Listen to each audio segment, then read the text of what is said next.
Think of a box that says fragile on it. It's going to have something in it that breaks if you throw it around. So it could be something like glass, for example. Now, if you ask most people, what is the opposite of fragile? You'll get answers like resistant or robust.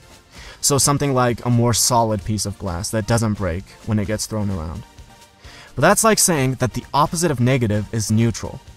The opposite of fragile is not robust, it's antifragile, meaning a structure that gains from disorder, that gains from being kicked around. The way I like to think about it is, every time you kick the anti-fragile box, the glass inside doesn't break, doesn't simply resist, but turns a little bit more into a diamond.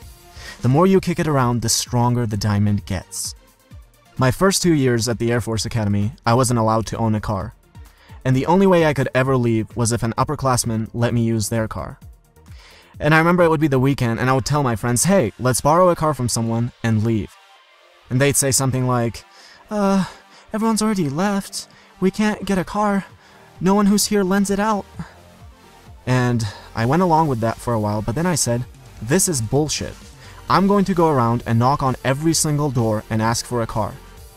And by the end of the night, I had a car, but I also realized why everyone always had some kind of a rationalization for why there were no cars available. Every time I knocked on a door, it was awkward. And awkward was the best scenario. The most common answers were rude or condescending. But the more doors I knocked on, the more awkward situations I put myself in, the more condescending the comments, the more I got made fun of, the less I started to give a shit, and I almost always ended up with a car. I wasn't a glass that was going to break. I wasn't simply resisting being broken. I was turning into a diamond with every door that I knocked on. Being anti-fragile is being alive. You should crave being kicked around. You crave it because the more you get kicked around, the more you know that you're turning into that diamond. Now you might say, are you some kind of a masochist? Who wants to crave being kicked around? Well, here's my question. When you go to the gym and you're on your 8th rep and you have 4 more to go to failure, do you stop and say, well, I'm not a masochist. I will cease the lifting process now because I'm starting to feel discomfort? Hopefully not. So why are you only applying that to just one aspect of your life? It's actually a lot easier to go to failure on your set in the gym than to go door to door trying to sell a product, or make those uncomfortable calls when you're an entrepreneur, or go up to a woman in the middle of the street and say hi. I know this because I had plenty of friends who went to failure in the gym, no problem, who squatted 3 times as much as I did, but could never go door to door asking for a car. Apply being anti-fragile to every aspect of your life. Start craving that disorder around you.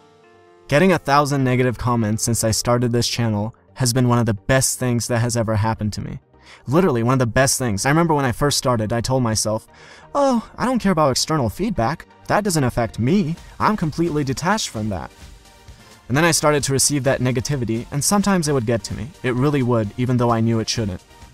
Fast forward to now, after reading 1,000 negative comments, it doesn't even register anywhere anymore. I just laugh and keep doing what I need to do. But to get to that level with anything, you should be willing to be alive, to be anti-fragile, to be thrown around. And the more you subject yourself to being thrown around, the more that fragile glass turns into a beautiful diamond.